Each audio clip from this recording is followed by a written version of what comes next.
Mereka bilang kasus itu sudah berakhir.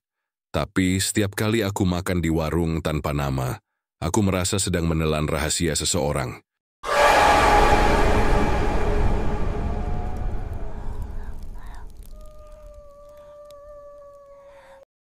Kota itu kecil. Tidak ada yang benar-benar penting terjadi di sana. Pagi-pagi orang berangkat ke kebun, sore mereka duduk di warung sambil meneguk kopi kental yang rasanya pahit, tapi menenangkan. Jalanan lengang, udara lembab, dan semua orang saling mengenal. Sampai suatu hari, bau itu datang. Di awalnya samar, seperti bangkai tikus yang terselip di got.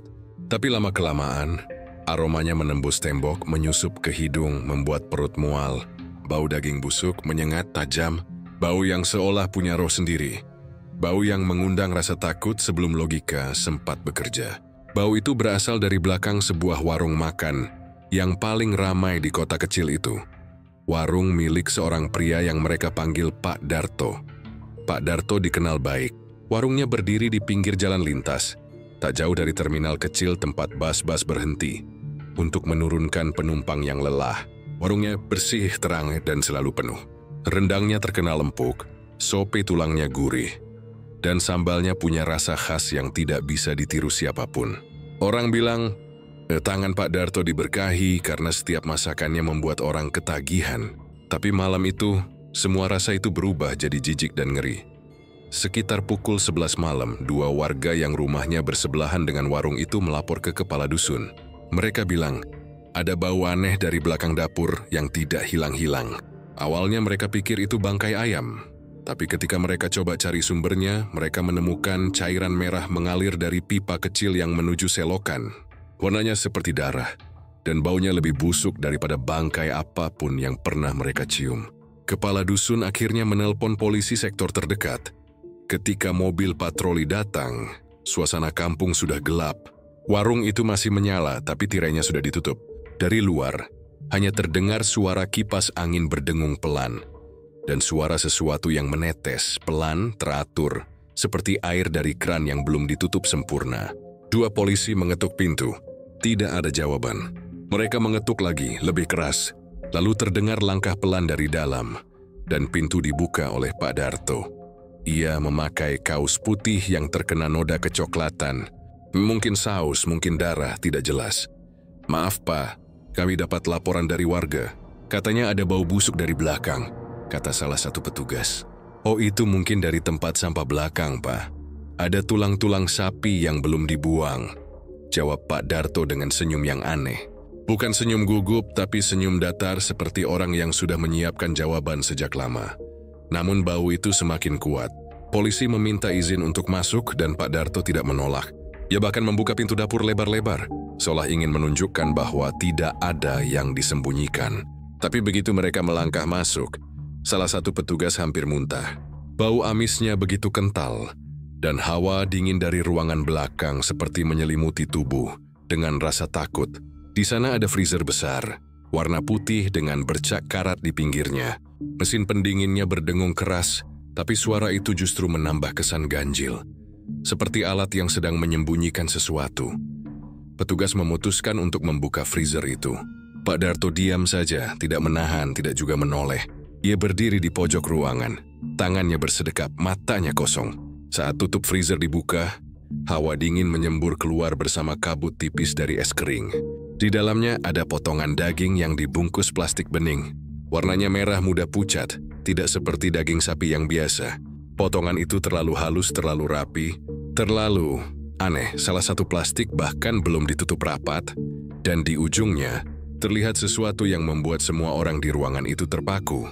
Sebuah jari kecil, jari manusia dengan kuku yang masih utuh, seperti baru saja dipotong. Petugas yang membuka freezer langsung mundur, menjatuhkan tutupnya, terengah-engah. Salah satu warga yang ikut menyaksikan teriak histeris. Tapi Pak Darto hanya berdiri diam. Tidak marah, tidak kaget, tidak berusaha kabur. Ia hanya memandangi freezer itu dengan tatapan kosong. Lalu berkata pelan, "Jangan dibuka semua, Pak. Tidak semua siap untuk dilihat." Suasana menjadi kacau. Polisi segera mengamankan Pak Darto, memborgol tangannya. Tapi ia sama sekali tidak melawan. Saat dibawa keluar, beberapa warga sudah berkerumun di jalan. menatap dengan tatapan tak percaya. Ada yang menutup hidung, ada yang menangis. Beberapa di antara mereka pelanggan tetap warung itu, yang mungkin saja tanpa sadar pernah memakan sesuatu yang bukan seharusnya. Di kantor polisi, penyidik mencoba menanyai Pak Darto. Tapi dari awal sampai akhir, jawabannya selalu sama. Tenang, terukur, dan membuat bulu kuduk berdiri. Saya tidak membunuh siapa-siapa, katanya. Saya hanya memasak apa yang datang sendiri. Ketika ditanya dari mana asal daging itu, ia tersenyum kecil. Dari jalan, jawabnya. Dunia ini kejam, Pak. Banyak yang mati tanpa dimakamkan, tanpa diingat.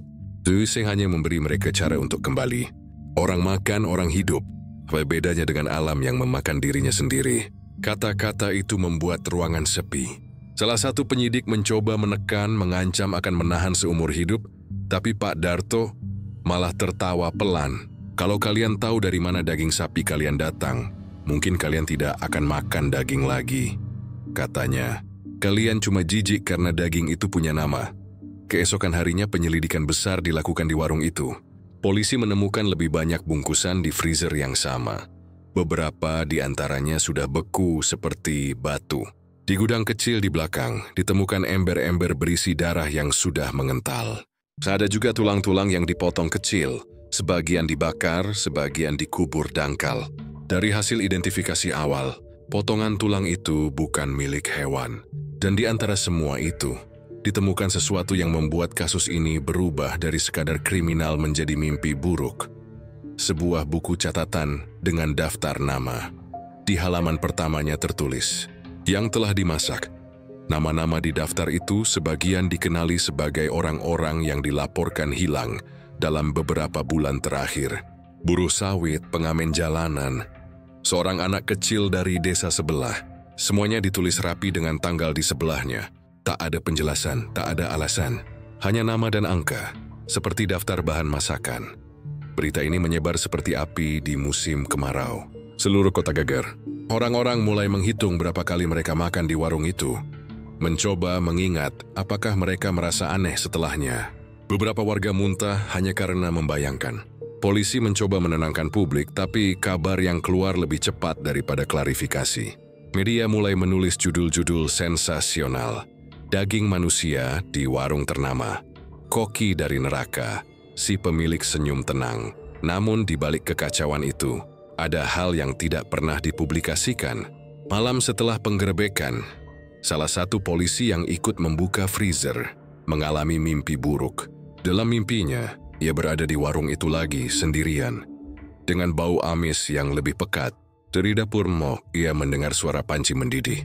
Lalu suara seseorang berbisik di telinganya, "Jangan dibuka semua, Pak. Tidak semua siap untuk dilihat." Ia terbangun dengan tubuh gemetar dan mimisan. Hari-hari berikutnya, kasus itu semakin gelap. Pak Darto tidak lagi banyak bicara. Ketika diperiksa ulang, ia hanya menggumamkan satu kalimat berulang-ulang.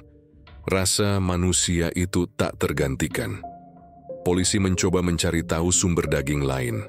Tapi setiap kali mereka menelusuri pemasoknya, nama yang muncul selalu berbeda. Beberapa saksi yang pernah bekerja di warung itu menghilang sebelum sempat diperiksa. Warung Pak Darto akhirnya disegel. Tapi beberapa minggu kemudian, di kota lain yang jaraknya ratusan kilometer, muncul warung baru dengan nama yang mirip. Menu dan rasa makanannya sama persis. Dan anehnya, pemiliknya juga tersenyum dengan cara yang sama ketika difoto untuk promosi. Datar, tenang, dan kosong. Orang-orang mulai percaya bahwa apa yang ditemukan di freezer itu bukan sekadar bukti kejahatan, tapi bagian dari sesuatu yang lebih besar. Sebuah lingkaran yang menelan manusia dengan cara yang paling sunyi, melalui rasa lapar mereka sendiri. Dan setiap kali ada orang yang mencium bau aneh di dapur warung kecil di pinggiran jalan, selalu ada yang teringat pada kata-kata itu. Jangan dibuka semua, Pak. Tidak semua siap untuk dilihat. Kota kecil itu tiba-tiba jadi sorotan nasional, seolah semua mata menoleh ke sana dalam satu waktu. Bukan karena keindahan alamnya, bukan karena prestasi warganya, tapi karena satu hal yang tak pernah dibayangkan siapapun. Daging manusia di warung makan. Kasus yang bermula dari penggerebekan sederhana kini menjelma jadi labirin ketakutan. Di setiap sudut kota orang berbisik, di pasar, di sekolah, di warung kopi. Tapi yang paling banyak dibicarakan bukanlah Pak Darto lagi. Nama yang mulai muncul di tiap percakapan, dengan suara pelan dan takut-takut, adalah Bapak R, sosok yang tak tersentuh. Nama yang selama ini identik dengan kebaikan. Seorang pejabat tinggi yang dikenal dermawan, yang setiap bulan mengadakan kegiatan sosial, membagikan sembako untuk warga kurang mampu.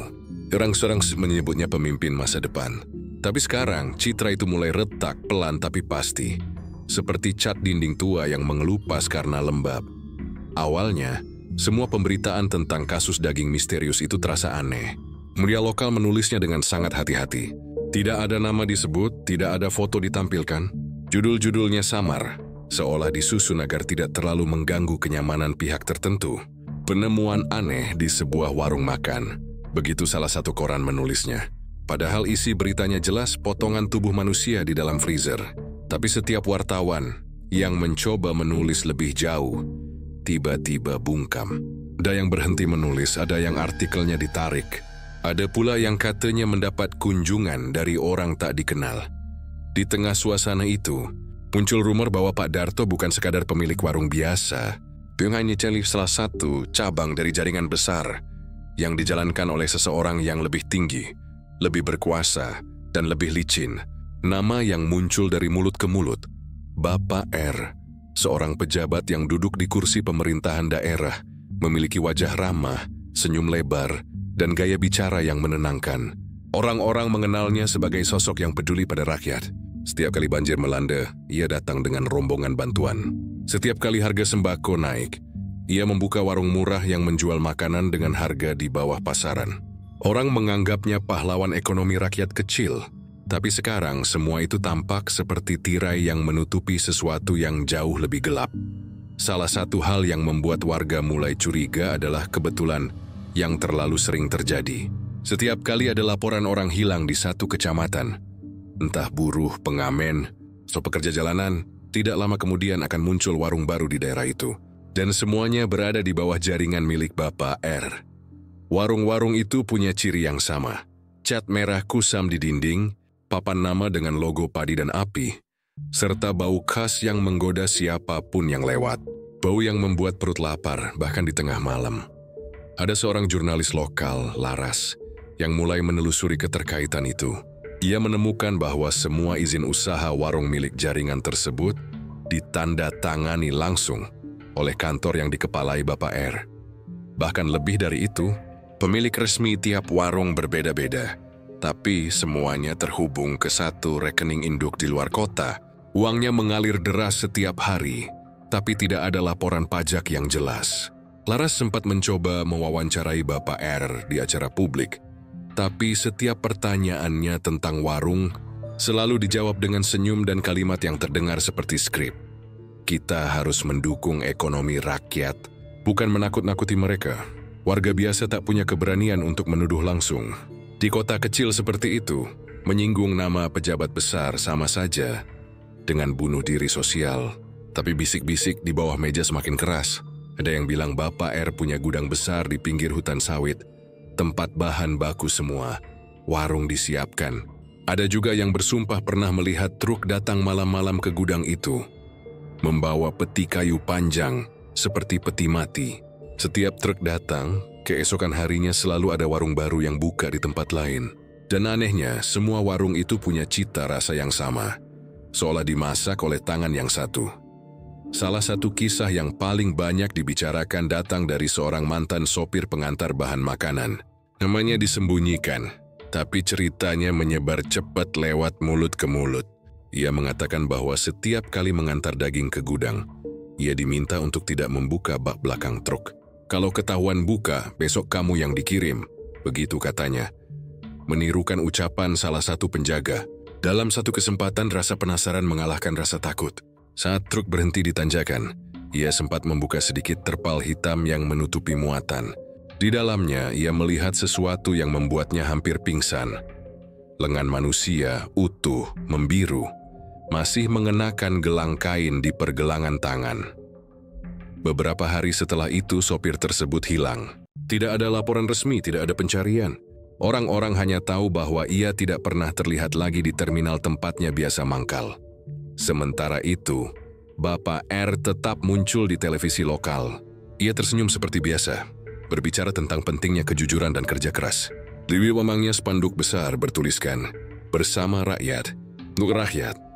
Tapi bagi sebagian warga yang sudah tahu cerita-cerita gelap itu, senyumnya bukan lagi senyum ramah, melainkan senyum seseorang yang tahu lebih banyak dari yang seharusnya.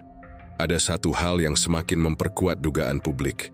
Catatan logistik dari warung Pak Darto menunjukkan bahwa daging-daging itu dikirim dari gudang milik sebuah perusahaan bernama Raya Makmur Sejati. Perusahaan yang, menurut dokumen publik, terdaftar atas nama kerabat dekat Bapak R. Ketika polisi mencoba menelusuri gudang itu, mereka dihadang oleh beberapa pria berseragam keamanan yang menolak memberi izin masuk tanpa surat resmi dari atasan. Jadi laporan penyelidikan berhenti di situ. Tidak ada yang tahu siapa atasan yang dimaksud, tapi semua orang bisa menebak. Kabar ini membuat suasana kota makin tegang. Di malam hari, jalanan jadi sepi lebih cepat. Warung-warung kecil lain mulai kehilangan pelanggan karena ketakutan massal. Orang-orang mulai memasak sendiri di rumah, memeriksa setiap potongan daging dengan cermat sebelum dimasak. Bahkan anak-anak kecil pun ikut terpengaruh. Mereka mulai saling mengejek dengan kata daging manusia setiap kali makan di sekolah. Kota itu perlahan berubah dari tempat yang damai menjadi ruang penuh paranoia. Tapi yang paling mengganggu adalah kenyataan bahwa Bapak R tampak tak tersentuh. Setiap kali rumor semakin panas, selalu saja muncul berita positif tentang dirinya. Pembangunan jalan baru, bantuan dana pendidikan, kegiatan sosial. Seolah ada kekuatan besar yang terus menutupi setiap noda yang muncul. Wartawan yang terlalu berani tiba-tiba dipindahkan atau mendapat ancaman halus. Salah satu dari mereka ditemukan tewas di rumahnya, diduga bunuh diri. Tapi di meja kerjanya ditemukan tulisan tangan yang membuat semua orang bertanya-tanya. Mereka menjual kita di piring kita sendiri. Masyarakat mulai menyadari bahwa apa yang mereka hadapi bukan sekadar kasus kriminal biasa, tapi jaringan yang lebih besar, yang menyentuh urat nadi ekonomi dan politik kota. Dan di pusatnya berdiri satu nama, Bapak R, dengan senyum tenangnya yang kini lebih menyeramkan daripada ancaman apapun. Di tengah ketakutan itu muncul satu ironi yang sulit diterima.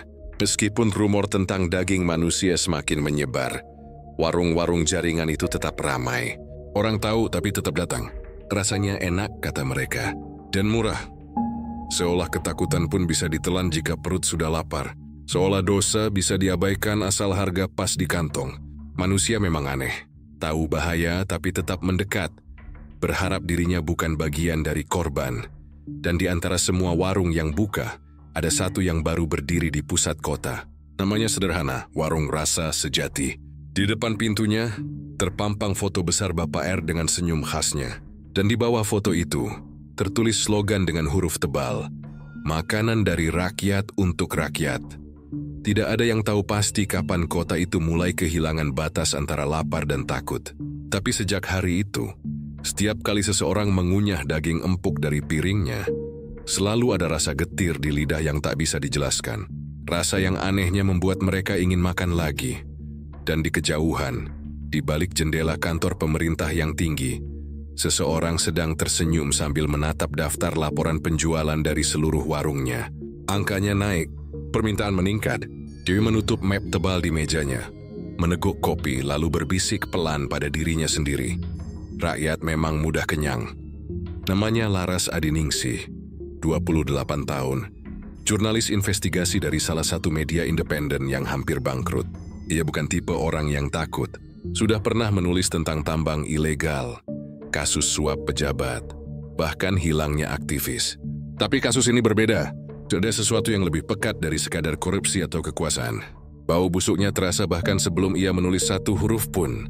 Mungkin karena yang ia kejar bukan hanya kebenaran, tapi juga sesuatu yang hidup di balik kegelapan itu. Sesuatu yang bernafas di antara ketakutan orang-orang. Setelah penggerebekan warung milik Pak Darto, kota menjadi sunyi tapi penuh bisik. Semua orang tahu nama Bapak R, tapi tak ada yang berani menyebutnya keras-keras. Laras tahu satu hal. Kalau semua orang diam, maka yang salah akan terus hidup tenang. Ia memutuskan untuk menembus diam itu. Ia tidak akan menulis dari luar. Ia harus masuk ke dalam ke jantung sistemnya, ke tempat bau itu berasal. Dengan identitas palsu sebagai mahasiswi magang jurusan Tata Boga, Laras melamar kerja di salah satu warung yang baru dibuka dari jaringan Raya Makmur Sejati, perusahaan milik Bapak R. Prosesnya mudah, bahkan terlalu mudah. Tidak ada wawancara mendalam, tidak ada latar belakang yang diperiksa. Ia hanya disuruh datang ke gudang pusat di pinggiran kota untuk pelatihan dasar. Di sana, untuk pertama kalinya, ia melihat apa yang kelak membuatnya sulit tidur selama berbulan-bulan. Gudang itu besar, terbuat dari baja, dan berdiri di tengah kebun sawit. Udara di sekitarnya lembab dan berbau asam, seperti tanah yang baru digali. Di pintu gerbang, dua pria berpakaian hitam memeriksa semua orang tanpa bicara banyak. Di dalam, puluhan karyawan sibuk mengemas sesuatu di meja panjang stainless steel. Daging, potongan besar, merah muda, dibungkus plastik hitam tanpa label. Tidak ada suara tawa, tidak ada obrolan. Hanya suara mesin penggiling dan suara pisau yang terus bergerak. Setiap orang bekerja cepat, teratur. Seolah mereka tahu mereka tak boleh bertanya. Laras memperhatikan satu hal. Daging-daging itu tidak punya pola potongan seperti hewan. Tidak ada bagian tulang yang jelas. Tidak ada urat sapi atau babi. Justru ada bentuk-bentuk yang tidak asing, seperti otot lengan atau lipatan bahu. Ia menahan mual, menulis catatan kecil di saku apronnya, lalu berpura-pura sibuk menimbang bahan. Tapi sesuatu dalam dirinya tahu, apapun itu, bukan daging yang seharusnya dimasak untuk manusia. Malam pertama, Laras ditugaskan membersihkan dapur belakang warung cabang tempatnya magang. Warung itu ramai di siang hari, tapi sepi setelah jam 9 malam. Hanya ada dua orang lain di dapur. Seorang juru masak tua bernama Bunarti, dan seorang sopir yang sering datang malam-malam tanpa bicara banyak. Sopir itu bertubuh besar, wajahnya pucat dan tangannya bergetar setiap kali menyalakan rokok. Sekitar pukul 11 ia datang lagi membawa sesuatu di bak mobil. Peti kayu panjang, ditutup rapat dengan rantai besi. "Isi apa, Pak?" tanya Laras berpura-pura santai. "Bahan dari pusat," jawab sopir itu datar. "Jangan dibuka. Tunggu besok pagi." Laras mengangguk, tapi matanya tak bisa lepas dari peti itu. Saat sopir pergi, ia berjalan perlahan mendekatinya.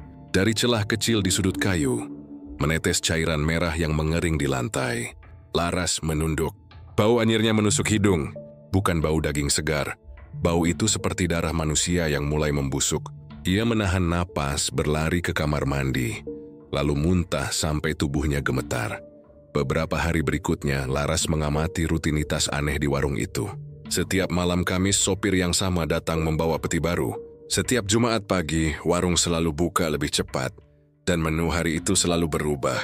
Spesial daging merah, rendang istimewa, sate premium. Pelanggan selalu ramai di hari itu. Mereka bilang rasa dagingnya lebih empuk, lebih gurih, dan meninggalkan rasa hangat di lidah yang sulit dijelaskan. Laras menulis semuanya dengan tangan gemetar di buku kecil yang disembunyikannya di dalam sepatu kerja. Suatu malam, saat semua orang sudah pulang, ia memutuskan untuk membuka peti itu diam-diam. Ia menunggu sampai listrik padam setengah, lalu menyalakan senter kecil dari ponselnya. Peti itu berat, tapi ia berhasil membuka sedikit tutupnya. Di dalam tertutup kain plastik abu-abu. Ada sesuatu yang menyerupai tubuh manusia. Paha, bahu, kepala yang terbungkus karung. Laras tak bisa menahan diri. Dia menyingkap sedikit dan langsung membeku. Mata itu terbuka. Mata manusia menatap kosong ke langit-langit dapur. Laras terjatuh ke lantai, senter terlempar. Napasnya tersengal. Tapi yang paling menakutkan bukanlah mayat itu, melainkan suara langkah pelan di belakangnya. "Kamu gak boleh lihat itu." Suara berat sopir terdengar dari kegelapan. Laras berbalik, tapi cahaya senter hanya menangkap bayangan. Sopir itu berdiri di ambang pintu, menatapnya tanpa ekspresi. "Kalau kamu tahu terlalu banyak, kamu gak akan bisa keluar." Ia melangkah mundur, mencoba mencari jalan kabur, tapi sopir itu tak bergerak. Ia hanya menatap lalu berkata pelan, "Tapi tenang, kadang yang lihat juga dibutuhkan." Kalimat itu menggantung berat seperti ancaman yang disamarkan. Sejak malam itu, Laras tahu waktunya tak banyak. Dia mulai menyusun bukti diam-diam. Setiap hari ia mencatat nomor truk, waktu datangnya, jumlah peti yang dibawa, dan wajah orang-orang yang bekerja. Ia bahkan sempat mengambil beberapa foto diam-diam dari kamera kecil yang disembunyikannya di topi kerja. Tapi setiap kali ia menulis laporan ke redaksinya, pesan itu tak pernah sampai. Ia mulai curiga kalau komunikasi sudah disadap. Suatu sore, Bu Narti, si juru masak tua, menegurnya dengan suara bergetar. "Kamu harus berhenti tanya-tanya, nak. Banyak orang dulu juga begitu, tapi nggak pernah balik." Laras mencoba menenangkan, tapi Bu Narti justru memegang tangannya erat-erat. Mereka pikir kerja di sini cuma masak. Tapi tiap kali mereka potong daging itu, mereka potong bagian dari dirinya sendiri. Kalimat itu membuat Laras tak tidur semalaman. Dia mendengar suara pisau, suara langkah, dan kadang-kadang suara orang berbisik di dapur meski warung sudah tutup. Suara itu seperti berasal dari lemari pendingin.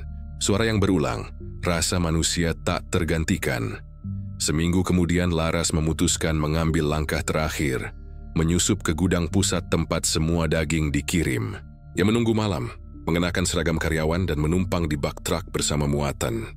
Truk itu berjalan lama, masuk ke jalan tanah, melewati kebun sawit yang gelap dan sunyi.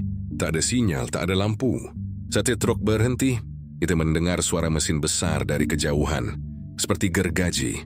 Bau daging terbakar memenuhi udara. Ia turun perlahan, bersembunyi di balik tumpukan karung. Dari celah kecil, ia melihat apa yang dilakukan di dalam gudang itu. Beberapa orang mengenakan jas hujan plastik putih sedang memotong tubuh manusia di meja logam besar. Tubuh itu digantung terbalik, darahnya dialirkan ke ember. Di dinding belakang, tergantung papan dengan tulisan besar. Rasa yang disembelih dengan ikhlas disajikan dengan kasih. Laras menahan napas, air mata menetes tanpa ia sadari. Ia mengambil gambar sebanyak yang bisa. Tapi saat hendak kabur, lampu sorot menyorot wajahnya. Teriakan terdengar, dan orang-orang berlarian mengejar. Ia berlari menembus hutan sawit, mendengar suara tembakan di belakangnya. Dalam kegelapan, ia hanya bisa berlari, menahan napas, berharap tidak tertangkap. Beberapa jam kemudian ia berhasil keluar ke jalan raya. Dengan tubuh berlumur lumpur dan darah, ia menumpang mobil truk yang lewat. Ia selamat, tapi sejak malam itu ia tahu hidupnya tidak akan sama lagi. Keesokan harinya, media mulai memberitakan kebakaran besar di gudang raya Makmur Sejati. Katanya semua arsip, semua bukti, dan semua pekerja di sana hangus. Tidak ada korban yang ditemukan. Tapi Laras tahu, itu bukan kebetulan. Itu pembersihan. Ia mencoba mengirim semua hasil liputannya ke redaksi. Tapi tak ada satu pun yang dimuat. Editornya berkata dengan suara datar, "Atasan minta kita diam. Semua ini sudah diurus." Dalam hatinya Laras tahu, yang mengurus bukanlah hukum, tapi sesuatu yang jauh lebih kuat. Beberapa minggu kemudian, di rumah kontrakannya, Laras menerima amplop tanpa nama. Di dalamnya hanya ada satu foto. Dirinya sedang memotret gudang malam itu. Di balik foto itu tertulis tangan dengan tinta hitam. "Kamu bagian dari menu berikutnya." Sejak itu Laras menghilang. Tidak ada yang tahu kemana. Tapi beberapa bulan kemudian, di salah satu warung baru jaringan Bapak R, pelanggan menemukan sesuatu yang aneh dalam SOP dagingnya. Sehelai rambut panjang yang masih utuh, melilit sendok seperti tanda tangan dari seseorang yang pernah berani melawan. Dan di papan menu warung itu, di menu spesial hari itu tertulis dengan huruf kapital besar, "Sope Jurnalis." Gudang itu seakan tak pernah tercatat di peta manapun. Tak ada papan nama, tak ada tanda arah.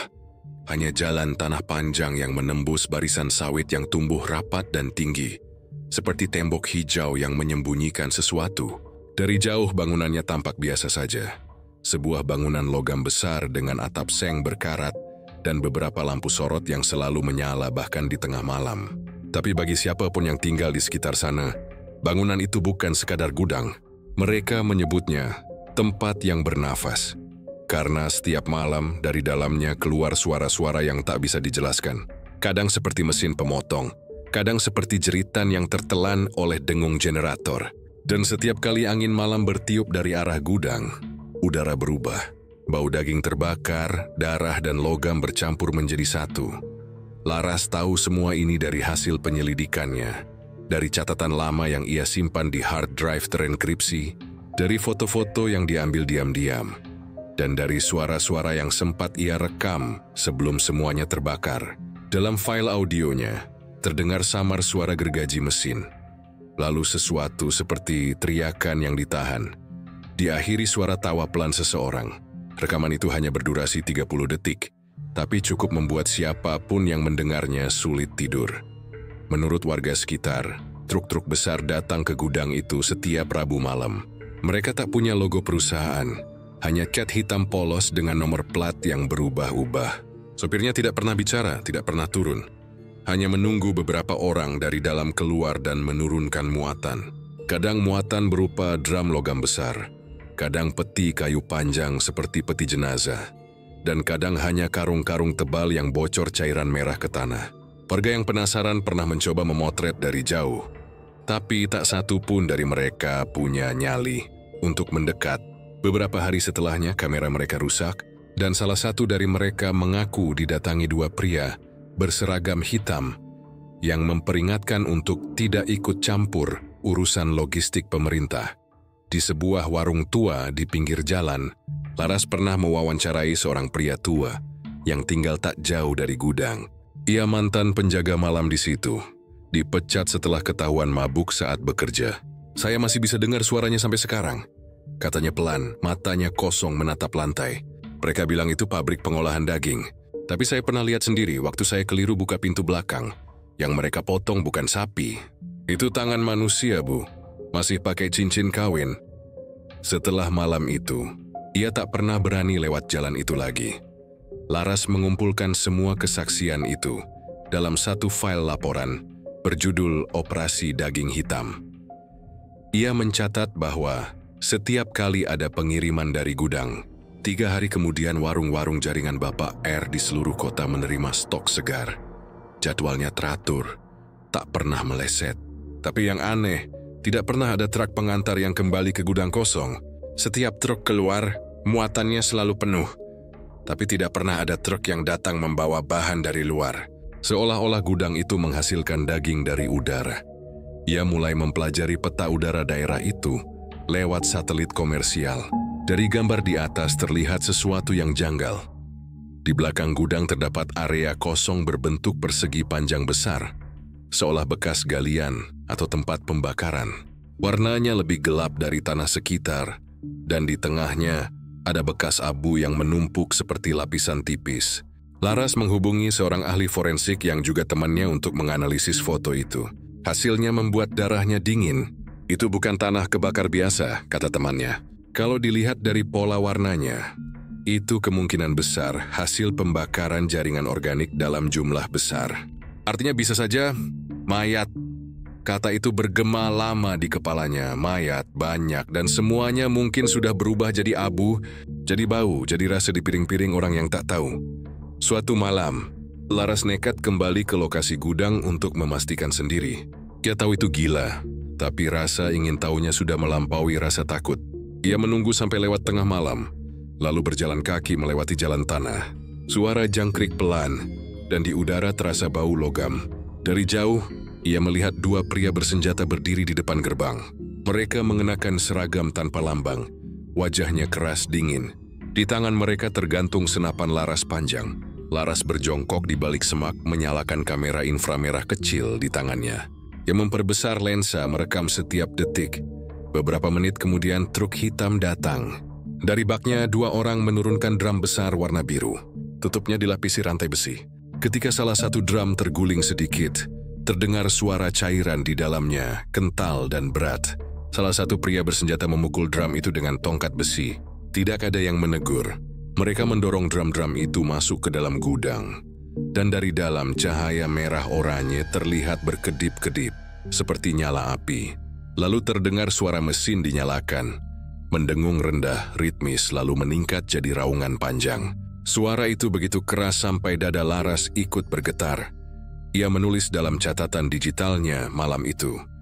Gudang tidak sekadar tempat penyimpanan. Mereka memproses sesuatu di sana. Ada pembakaran, ada cairan, ada ritual. Esoknya Laras mendatangi seorang warga yang dikenal sebagai mantan pekerja gudang. Seorang pria bernama Sarman. Yona tinggal sendirian di rumah kayu kecil di tepi hutan. dengan tatapan kosong dan tangan gemetar. Awalnya ia menolak bicara, tapi setelah Laras menunjukkan lencana persnya dan berjanji merahasiakan identitasnya, Sarman mulai terbuka. "Kami dulu disuruh kerja malam," katanya, suaranya serak. Katanya daging impor. "Tapi tiap kali datang peti baru, kami disuruh pakai masker bau busuk. Saya curiga, saya buka sedikit tutup peti waktu bos nggak lihat. Di dalamnya kepala manusia, matanya belum tertutup." Ia berhenti bicara, menggigit jarinya sampai berdarah. Mereka bilang itu bukan manusia. Itu bahan khusus dari luar negeri. Tapi saya tahu bentuk tubuh manusia meski dibakar 1000 kali. Sarman berhenti bekerja seminggu kemudian. Malam itu rumahnya dibakar. Hui selamat karena sempat kabur ke hutan. Tapi sejak itu ia tak pernah keluar rumah di siang hari. Ia hidup dalam gelap, menulis sesuatu di dinding rumahnya dengan arang. Saat Laras mengunjungi, dinding itu penuh tulisan yang sama berulang-ulang. "Mereka makan kita. Mereka makan kita." Laras tahu ia harus berhenti, tapi sesuatu dalam dirinya terus mendorong maju.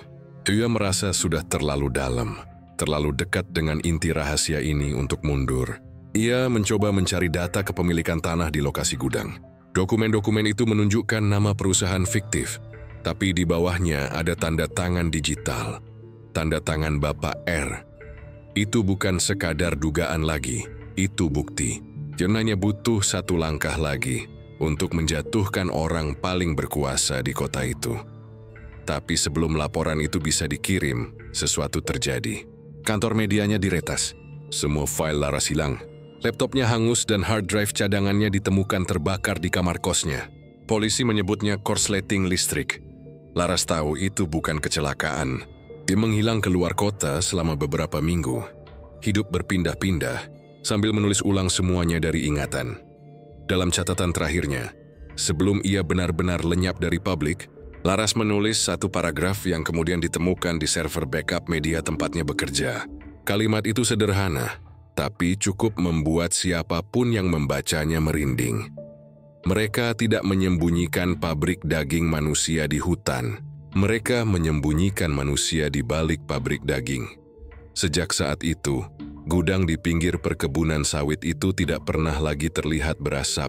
Tapi setiap kali hujan turun, warga sekitar mengatakan air sungai di dekat sana berubah warna menjadi merah kecoklatan, dan ikan-ikan muncul ke permukaan, mengambang. Setiap kali mereka melapor, aparat datang dan berkata hal yang sama. Itu bagian dari produksi.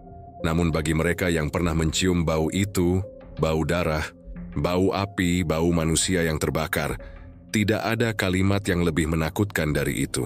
Karena di Sumatera bagian itu, di tengah kebun sawit yang tampak damai, masih ada mesin yang berputar di malam hari. Masih ada drum yang dikirim tanpa label.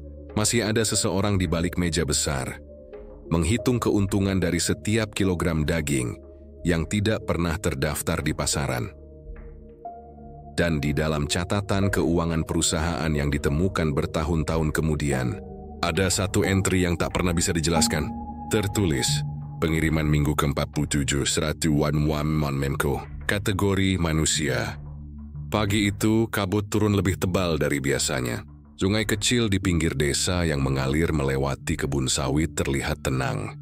Tapi airnya agak keruh, seperti membawa lumpur bercampur darah. Seorang anak lelaki yang mencari ikan dengan jala melihat sesuatu yang terapung tersangkut di akar pohon. Awalnya ia mengira itu bangkai babi hutan yang hanyut dari hulu. Tapi saat didekati, ia menjerit begitu melihat bahwa tubuh itu memiliki bahu manusia.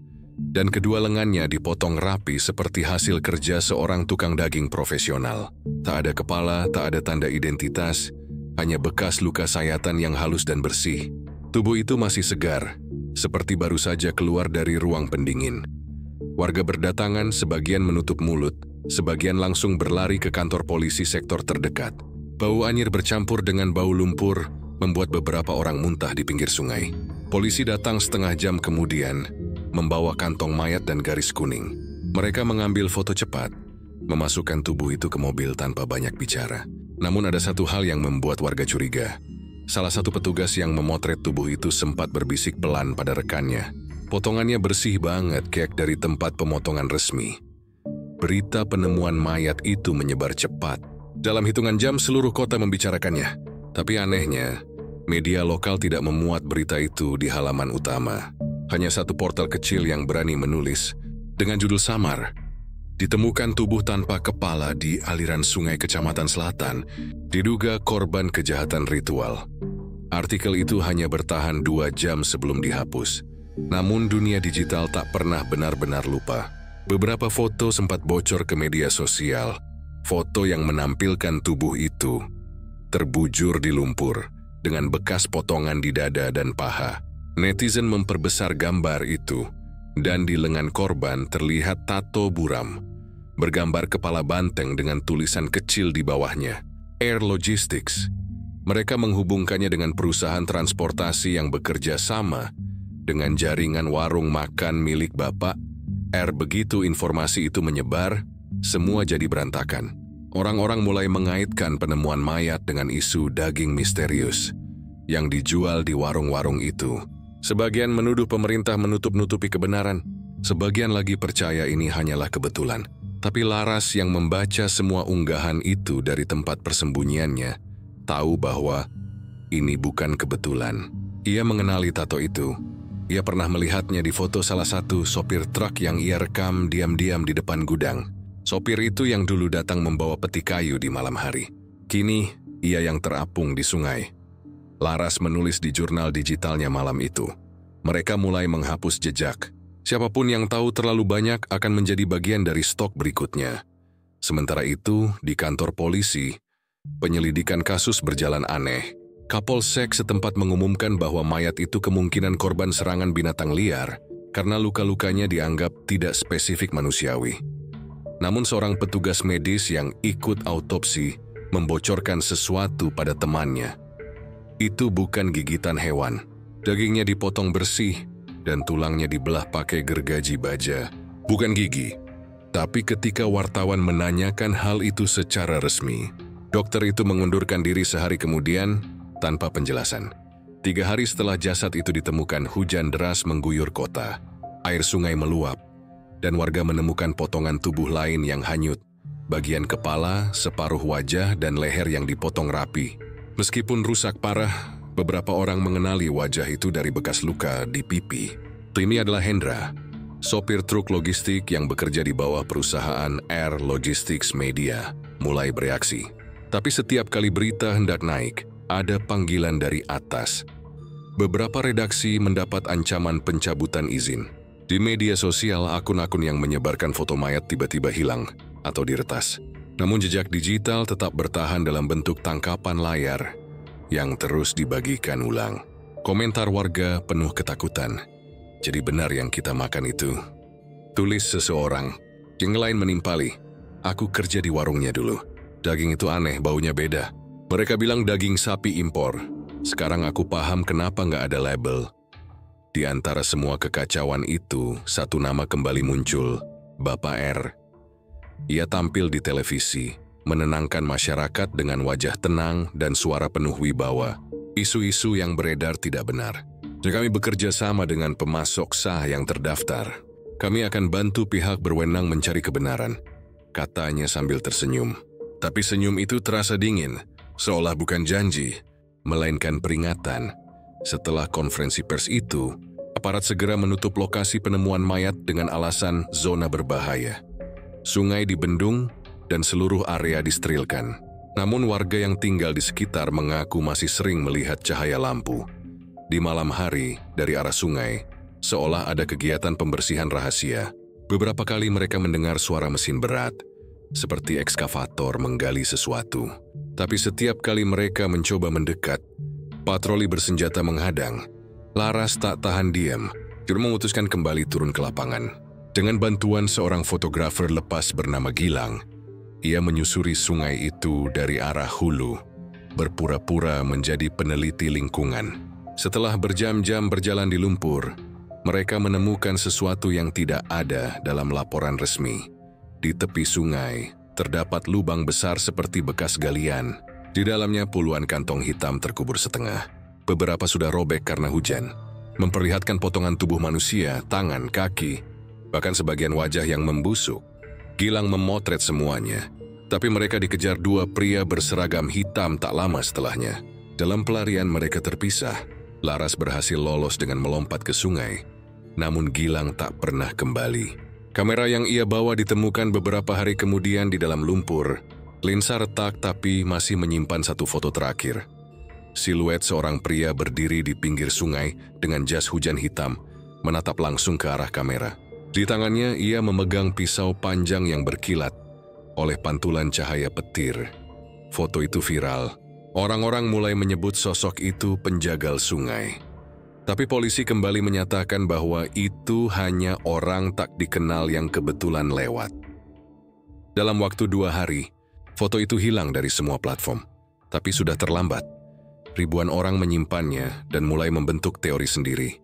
Sebagian percaya gudang itu sebenarnya tempat pembuangan sisa manusia dari eksperimen rahasia. Sebagian lagi yakin bahwa semua ini dikendalikan oleh jaringan besar yang melibatkan pejabat dan pengusaha daging.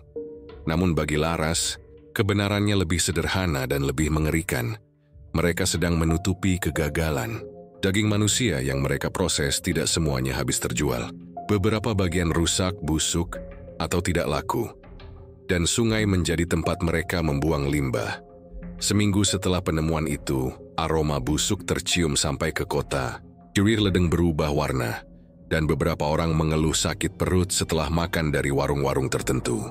Tapi tidak ada penarikan produk, tidak ada investigasi lanjutan, seolah-olah seluruh kota memilih menutup mata. Dalam diam, semua orang tahu ada yang salah, tapi tak seorang pun berani mengakuinya. Di buku catatan Laras, Joya menulis satu kalimat terakhir tentang sungai itu. Airnya tak hanya membawa mayat, tapi juga dosa. Dan kita semua sudah meminumnya. Beberapa bulan kemudian hujan besar datang lagi.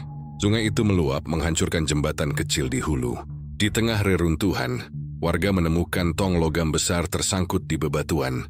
Saat dibuka, isinya bukan air, bukan lumpur, melainkan potongan tubuh yang diawetkan dalam cairan bening. Dengan label di dalamnya bertuliskan kode R52 distribusi 7. Tidak ada yang tahu berapa banyak mayat lain yang dibuang ke sungai itu. Tidak ada yang tahu berapa banyak dari mereka yang dulu hanya hilang tanpa jejak, kini menjadi bagian dari arus air yang terus mengalir melewati kota, melewati sawah, melewati dapur rumah warga, dan akhirnya kembali ke meja makan mereka sendiri. Karena di tempat itu siklusnya sederhana. Yang hilang akan kembali, tapi bukan sebagai manusia. Jadi kembali salah senduk riseng, dalam si piring rendang, dalam semangkuk sup yang disajikan dengan senyum, di bawah logo warung yang bertuliskan, cita rasa asli dari alam. Dan di malam yang sepi jika kau berdiri di tepi sungai itu, kau masih bisa mencium baunya, bau daging, logam, dan sesuatu yang lebih dalam dari kematian. Sebuah pengingat bahwa tidak semua sungai mengalir menuju laut. Beberapa sungai membawa rahasia yang tak pernah selesai dibersihkan. Gudang itu ternyata bukan sekadar tempat produksi. Di salah satu ruangan tersembunyinya, Laras menemukan sesuatu yang tak tercatat dalam arsip pemerintah manapun. Tumpukan dokumen usang dengan logo lembaga fiktif, laporan keuangan yang ditulis tangan, dan sebuah buku bersampul hitam lusuh yang menimbulkan bau aneh, seperti campuran kertas tua dan darah kering. Di halaman-halaman buku itu, ada catatan yang rapi dan metodis. Di antara angka pengiriman dan kode produksi, terselip kalimat yang membuat tengkuk Laras merinding. Tubuh manusia menyimpan jiwa yang paling lezat bila disembelih dengan ikhlas. Kalimat itu ditulis berulang-ulang. Seperti mantra, di setiap akhir laporan bulanan Laras menatap lama tulisan itu. Ia bisa merasakan ketenangan dingin dari penulisnya. Seseorang yang tidak sekadar percaya, tapi meyakini apa yang ia tulis dengan seluruh keyakinan. Di halaman lain tertulis catatan seperti ritual. Jumat malam penyatuan. Energi hidup dipindahkan melalui darah hangat.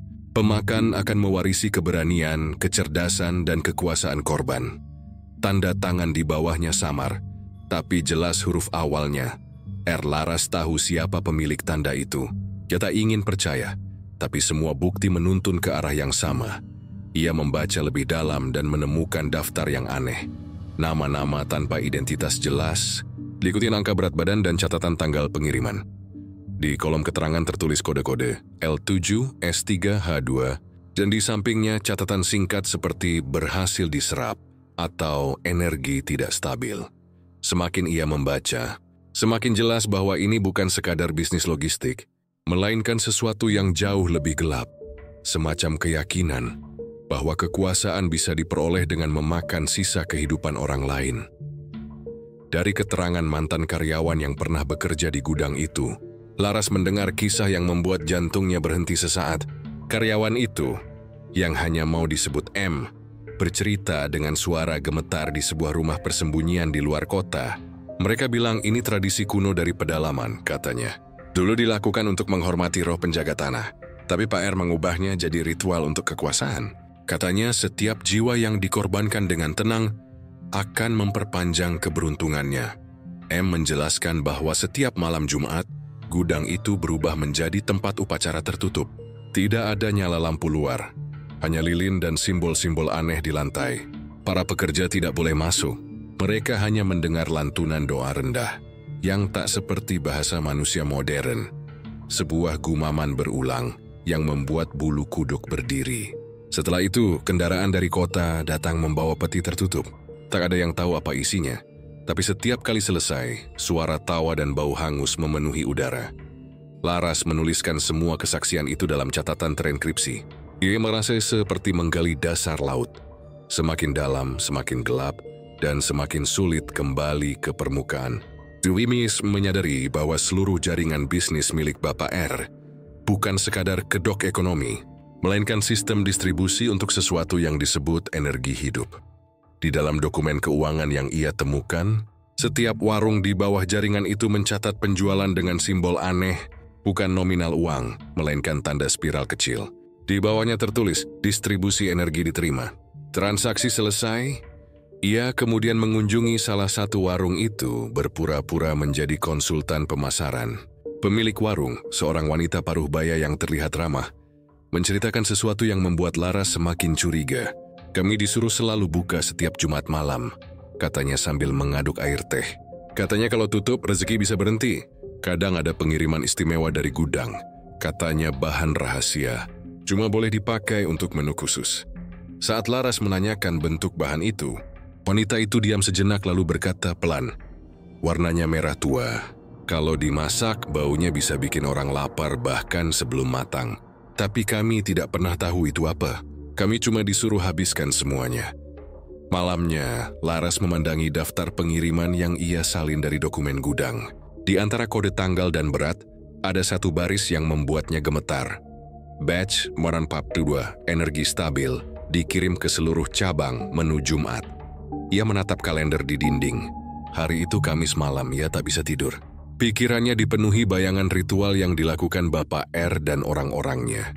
Dia membayangkan wajah-wajah mereka di bawah cahaya lilin, mengucapkan doa-doa kuno, percaya bahwa dengan menelan jiwa seseorang, mereka bisa memperpanjang kekuasaan. Tapi yang paling membuatnya takut bukanlah ritual itu sendiri, melainkan kenyataan bahwa mungkin mereka memang berhasil. Bukankah Bapak R sudah berkuasa terlalu lama? Bahkan ketika banyak lawannya tumbang satu persatu. Bukankah setiap orang yang mencoba menentangnya selalu menghilang?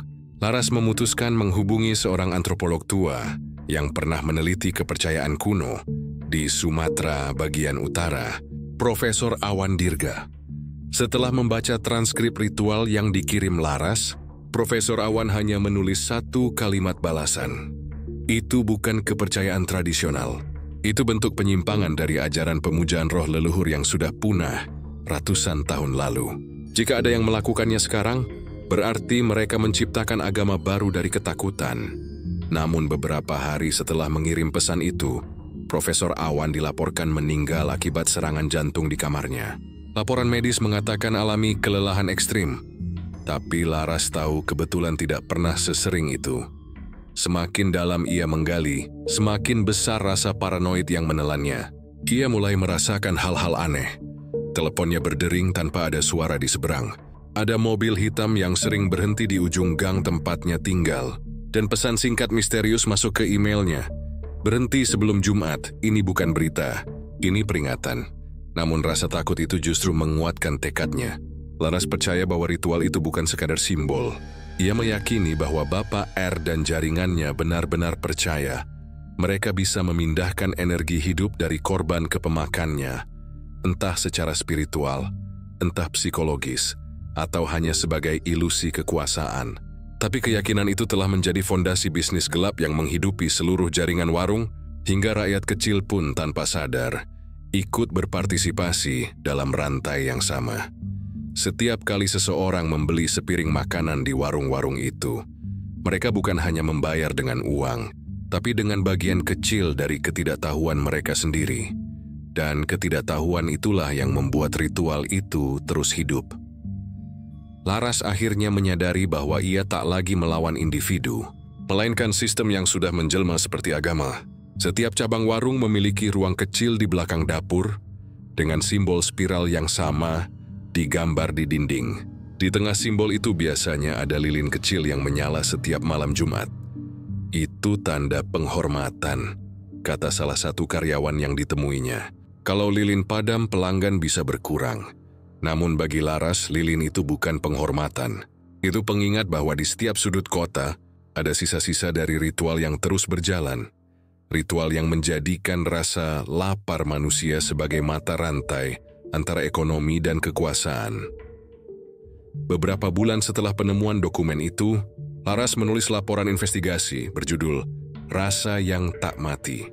Tapi sebelum sempat dipublikasikan, file itu lenyap. Harddisknya ditemukan hancur, dan apartemennya terbakar habis tanpa sebab jelas. Jolie menghilang tanpa jejak, meninggalkan satu pesan terakhir kepada redaksi. Kalian pikir mereka menjual makanan, tapi mereka sebenarnya sedang menjual keyakinan. Dan keyakinan itu sedang kalian makan setiap hari. Setelah itu, warung-warung milik jaringan Bapak R terus beroperasi seperti biasa. Namun ada satu hal yang berubah. Setiap malam Jumat sebelum menutup dapur, para karyawan selalu mematikan lampu selama beberapa menit dan berdiam diri. Tak ada yang tahu apa yang mereka lakukan di kegelapan itu. Tapi dari luar, tampak cahaya lilin bergetar lembut di balik tirai. Sebagian orang bilang itu cuma kebiasaan, tapi ada juga yang percaya. Itu adalah cara mereka memastikan bahwa energi hidup tetap mengalir di antara mereka dan di antara semua yang duduk di meja makan, menikmati rasa yang katanya tak bisa dijelaskan. Setelah isu itu merebak, suasana kota berubah drastis. Jalanan yang biasanya ramai di sore hari kini terasa sunyi, seakan semua orang memilih bersembunyi. Di balik pintu rumah, warung-warung makan yang dulu menjadi pusat kehidupan sosial mendadak kosong, hanya menyisakan kursi terbalik dan aroma minyak goreng basi yang tertinggal di udara. Para pemilik warung berusaha menenangkan pelanggan lewat spanduk, bertuliskan makanan kami halal dan aman. Tapi tulisan itu justru membuat orang semakin curiga. Tidak ada yang berani makan di luar. Di media sosial, situasi semakin kacau. Muncul akun-akun anonim yang mengunggah foto-foto kabur dari dapur warung, suara rekaman samar, hingga pengakuan-pengakuan ganjil. Salah satu unggahan yang paling viral datang dari seorang mahasiswa bernama Novi, yang menulis bahwa setelah makan di warung jaringan itu, ia mulai mengalami mimpi aneh. Setiap malam aku melihat wajah orang yang tidak kukenal duduk di tepi tempat tidurku, tulisnya. Dia tidak berkata apa-apa, hanya menatap dengan mata kosong. Tapi yang membuatku takut, di mimpi itu dia selalu bertanya, "Kau tahu rasanya dimakan?" Postingan itu dibagikan puluhan ribu kali sebelum akhirnya dihapus. Beberapa hari kemudian Novi dilaporkan jatuh sakit. Yoi diwarikan ke rumah sakit dengan kondisi tubuh lemah dan kehilangan selera makan total. Dokter tidak menemukan penyakit apapun.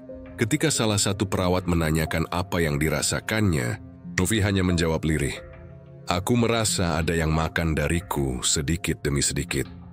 Setelah itu, ia menolak berbicara lagi. Kisah seperti itu mulai bermunculan di berbagai daerah. Jadi ada yang mengaku setiap malam mendengar suara seseorang mengunyah di dapur, padahal rumahnya kosong. Ada pula seorang ibu rumah tangga yang tiba-tiba kehilangan rasa terhadap semua jenis makanan. Apapun yang ia makan terasa hambar, seolah lidahnya menolak mengenali rasa. Orang-orang mulai berbisik bahwa ini bukan lagi sekadar urusan daging, tapi kutukan bahwa siapapun yang pernah menikmati makanan dari warung jaringan itu telah berbagi tubuh dengan sesuatu yang tidak seharusnya mereka sentuh. Pemerintah daerah berusaha menenangkan situasi. Dalam konferensi pers singkat, juru bicara kepolisian mengatakan tidak ada bukti adanya praktik ilegal dalam bisnis warung tersebut. Namun anehnya, setiap kali wartawan mencoba menanyakan keberadaan Bapak R, konferensi langsung dihentikan. Ia dikabarkan sedang berobat ke luar negeri, tapi tidak ada catatan penerbangan atas namanya. Sejak itu, sosoknya lenyap dari publik. Namun meski dia menghilang, bayangannya tetap menghantui kota. Orang-orang mulai melihat simbol spiral kecil muncul di tempat-tempat tak terduga, di dinding belakang warung, di pintu pasar, bahkan di uang logam yang beredar. Simbol itu sama seperti yang ditemukan Laras dalam catatan ritual.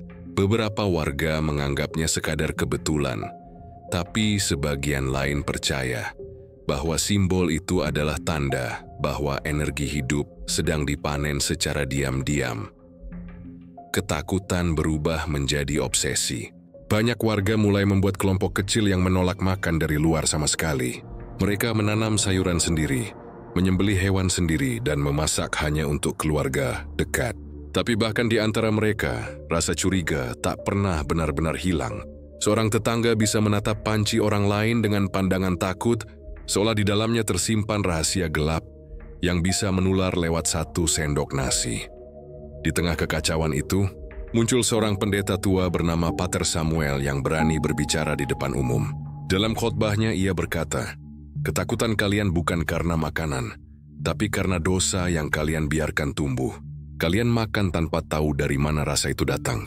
Kini rasa itu menuntut kalian untuk mengingat."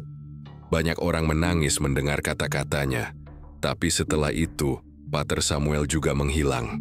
Gerejanya ditemukan kosong. Hanya ada secarik kertas di atas altar bertuliskan, "Rasa adalah cara roh kembali." Beberapa jurnalis mencoba melanjutkan penyelidikan Laras, tapi sebagian mundur setelah menerima ancaman. Ada yang rumahnya dilempari batu. Ada pula yang mendapati laptopnya rusak tanpa sebab. Satu-satunya yang masih bertahan adalah redaksi kecil bernama Suara Tanah yang menulis seri artikel bertajuk "Ritual di Balik Makan Malam". Dalam salah satu artikelnya disebutkan bahwa jaringan warung itu masih beroperasi dengan nama berbeda, dikelola oleh orang-orang yang dulu bekerja di bawah Bapak R. Namun kali ini, mereka bersembunyi di balik izin usaha baru yang dikeluarkan secara misterius oleh Dinas Pangan Daerah. Kecurigaan makin dalam ketika sejumlah warga desa di sekitar gudang lama mulai jatuh sakit. Mereka mengalami mimpi serupa, didatangi orang-orang asing yang meminta mereka menyelesaikan santapan. Dalam beberapa kasus, orang-orang itu bangun dengan bekas luka aneh di tubuh mereka, seperti sayatan halus yang tidak berdarah. Dokter tak bisa menjelaskan penyebabnya. Warga mulai percaya bahwa kota mereka telah terkutuk, bahwa roh-roh dari ritual itu kini menagih bagian yang belum lunas. Suatu malam, video amatir beredar di internet. Rekaman itu menampilkan seorang pria dengan wajah tertutup, berdiri di depan papan nama warung yang sudah ditinggalkan. Dalam suaranya yang berat dan bergetar, ia berkata, "Kalian pikir rasa itu hilang? Tidak sih, hanya berpindah. Setiap kali kalian menolak makan, rasa itu mencari tubuh lain untuk menumpang hidup. Kalian tidak bisa lari dari sesuatu yang sudah kalian telan." Video itu viral, tapi akun pengunggahnya lenyap dalam hitungan jam. Keesokan harinya, seluruh kota seperti diselimuti kabut tipis yang tidak biasa. Udara berbau besi, langit mendung tanpa hujan. Hewan-hewan peliharaan menjadi gelisah. Anjing menggonggong ke arah dapur kosong, kucing menolak makan. Orang-orang mulai menghubungkan semua kejadian dengan ritual yang pernah dilakukan oleh Bapak R. Mereka percaya bahwa meski tubuhnya menghilang, rasa yang ia bangkitkan masih berkeliaran. Sebuah bentuk energi yang menempel di makanan, udara, bahkan di ingatan orang-orang. Di salah satu sudut kota, ada warung tua yang masih berani buka. Pemiliknya seorang pria tua dengan wajah lelah, berkata pada pelanggan terakhirnya malam itu, "Kalian tahu kenapa orang takut makan di luar? Karena mereka mulai sadar, selama ini yang mereka nikmati bukan sekadar daging, tapi bagian dari seseorang yang pernah hidup. Bukan tubuhnya mungkin, tapi kenangannya, tenaganya, rasa laparnya. Dan rasa lapar itu sekarang hidup di dalam kita. Setelah mengucapkan itu, ia menutup warungnya dan tidak pernah terlihat lagi. Sejak hari itu, tak ada lagi yang berani berbicara terbuka tentang kasus itu. Namun cerita tentang rasa yang tidak mati tetap beredar dari mulut ke mulut. Seperti dongeng yang diceritakan diam-diam untuk menakuti anak-anak agar tidak makan sembarangan. Tapi di balik kisah itu, ada sesuatu yang lebih menakutkan, keyakinan bahwa mungkin saja sebagian rasa yang kita kenal hari ini lahir dari ketakutan masa lalu yang belum selesai. Dan di setiap sudut Sumatera, jika engkau berjalan sendirian di malam Jumat, mungkin kau akan mencium aroma yang aneh. Campuran daging, tanah basah, dan sesuatu yang tidak bisa dijelaskan. Beberapa orang bilang itu cuma bau sisa pembakaran sampah. Tapi bagi mereka yang tahu kisah sebenarnya, itu tanda bahwa ritual lama masih hidup, tidak di gudang, tidak di warung, tapi di dalam rasa takut yang kini dimiliki semua orang setiap kali menatap sepiring makanan. Penggerebekan itu berlangsung dini hari, ketika kabut masih menggantung di atas perkebunan sawit. Belasan mobil polisi memasuki area gudang dengan sirene padam, hanya lampu strobo merah yang berputar redup di antara pepohonan. Para petugas bergerak cepat, mengenakan masker tebal untuk menahan bau menyengat yang keluar dari celah-celah dinding.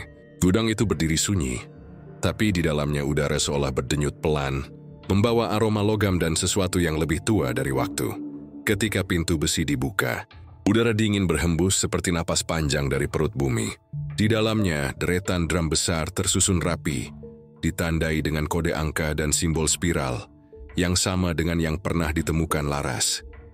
Cairan di dalamnya berwarna kehijauan, berkilau di bawah cahaya lampu senter.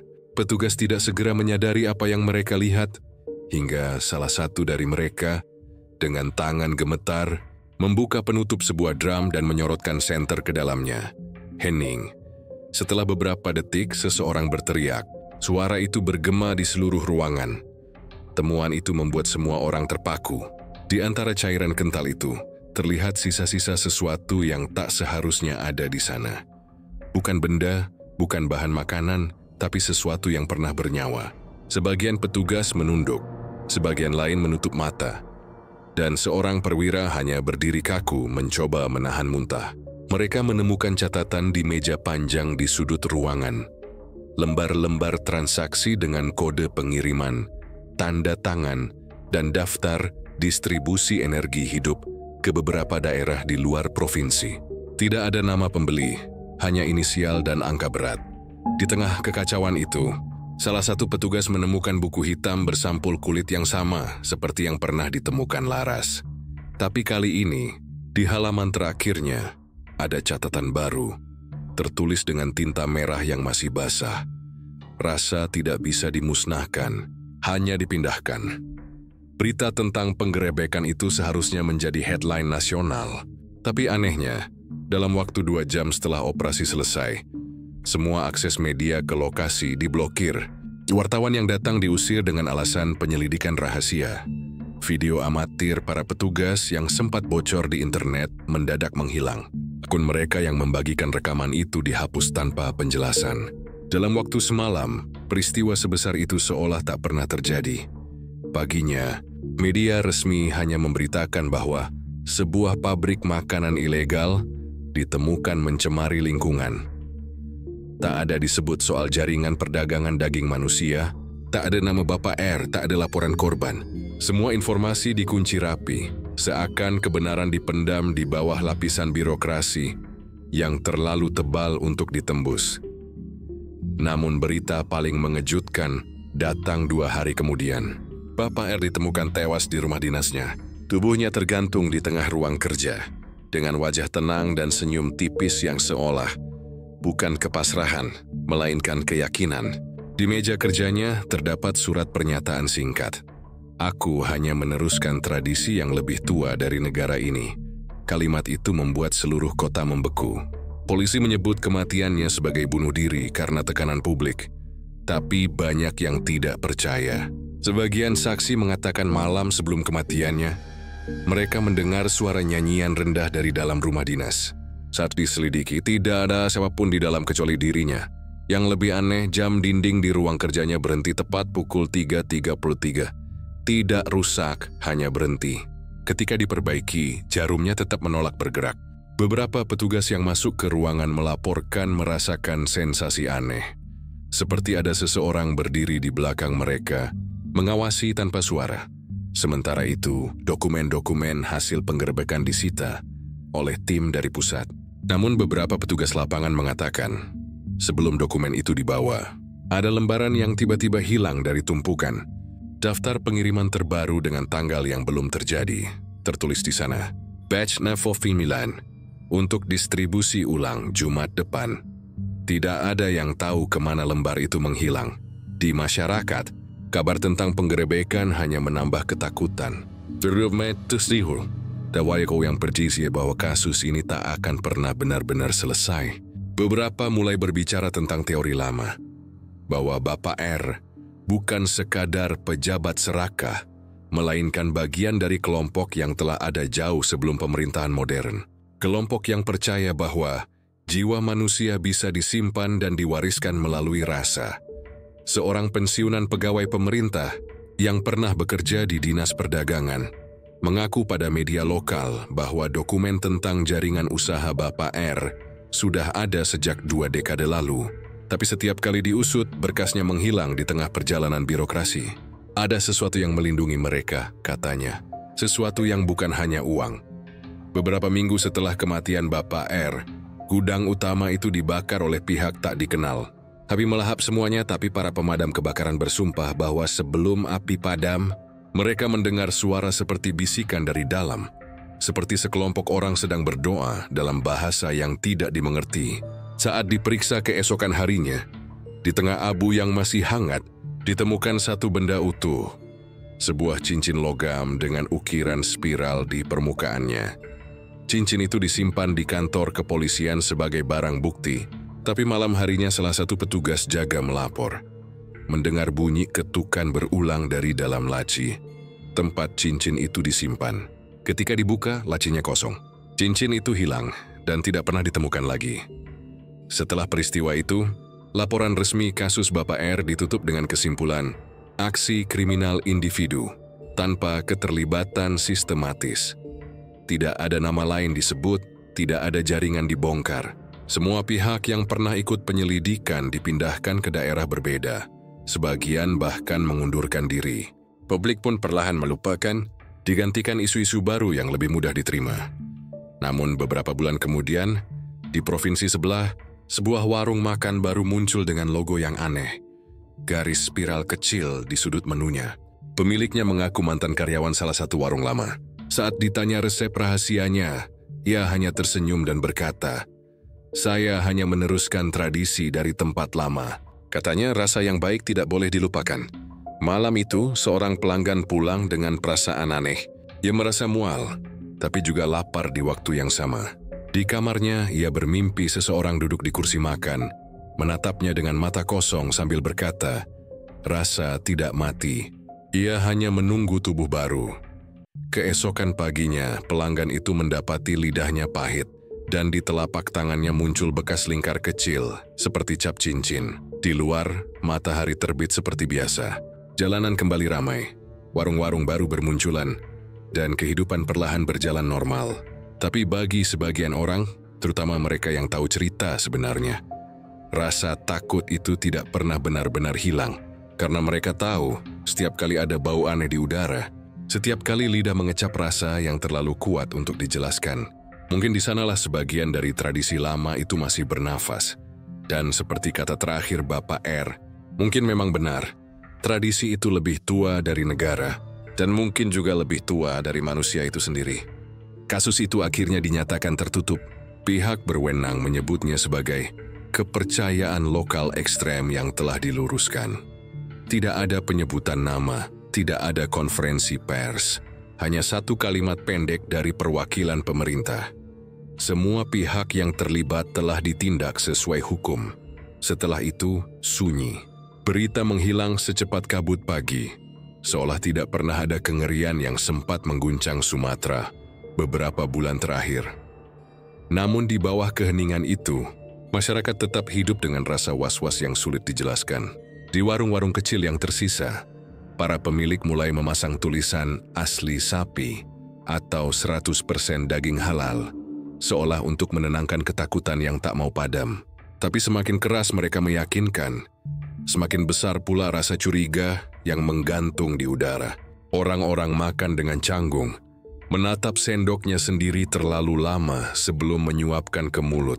Di setiap gigitan, ada bayangan samar yang tak bisa mereka singkirkan. Beberapa keluarga bahkan mulai membawa bekal dari rumah ke tempat kerja. Anak-anak sekolah diajari untuk tidak jajan sembarangan. Namun meski begitu, rasa takut tetap merayap, halus seperti angin yang masuk lewat celah pintu. Karena di luar sana, masih ada warung-warung baru yang berdiri tanpa nama, menjual makanan dengan rasa yang terlalu enak untuk dijelaskan. Lalu datang laporan aneh dari kota tetangga, sebuah kota kecil yang dulunya tenang, hanya 2 jam dari lokasi gudang lama. Seorang pelanggan mengaku mendapati sesuatu yang tidak seharusnya ada di dalam makanannya. Dia tak mau menyebut bentuknya, hanya mengatakan bahwa itu bukan bagian dari hewan. Polisi datang, mengambil sampel, tapi hasil laboratorium diumumkan tertutup. Yang menarik perhatian bukan hasilnya, tapi tulisan yang ditemukan di dinding dapur warung itu. Tertulis dengan arang, samar dan tergesa. Rasa manusia tak pernah bisa digantikan.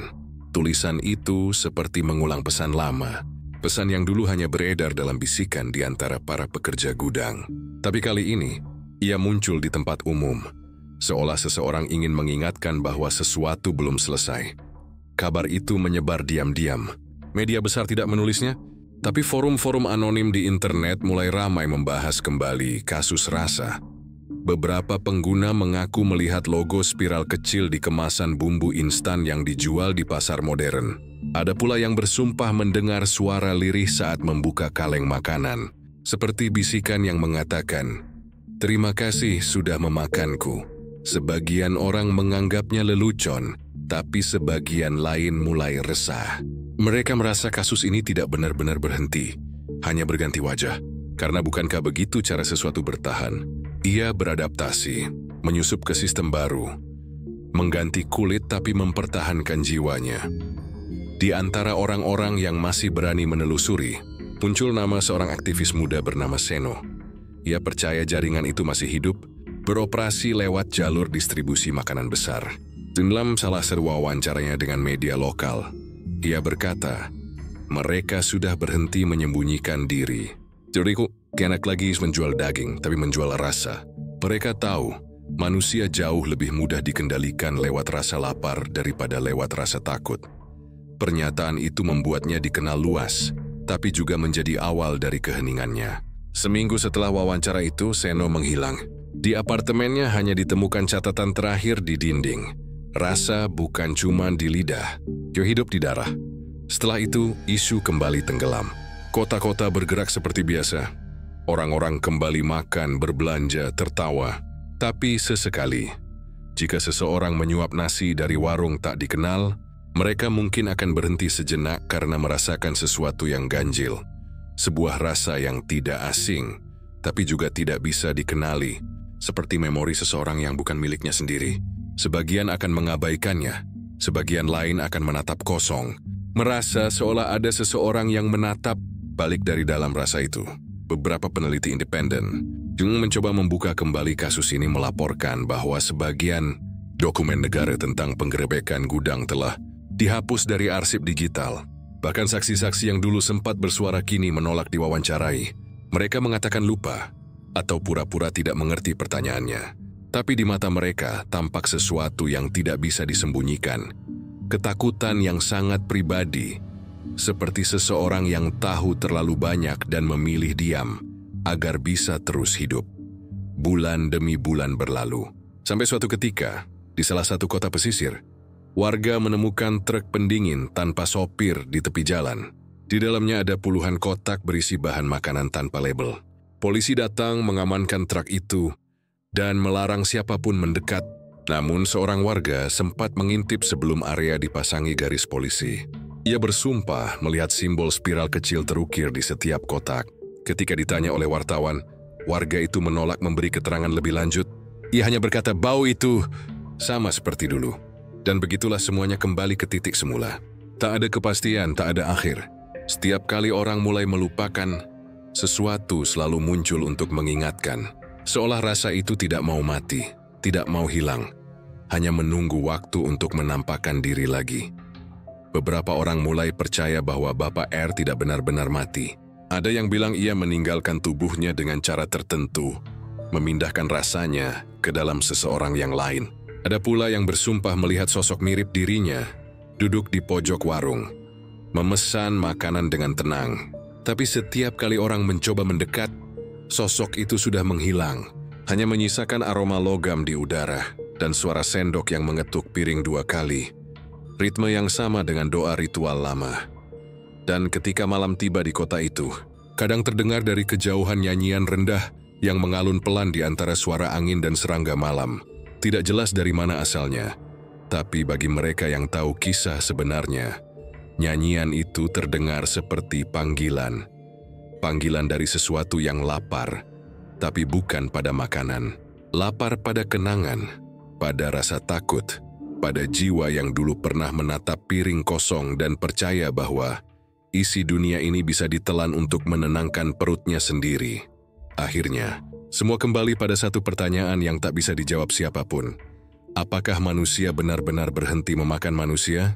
Bukan tubuhnya, tapi maknanya, tenaganya, keinginannya, bahkan egonya.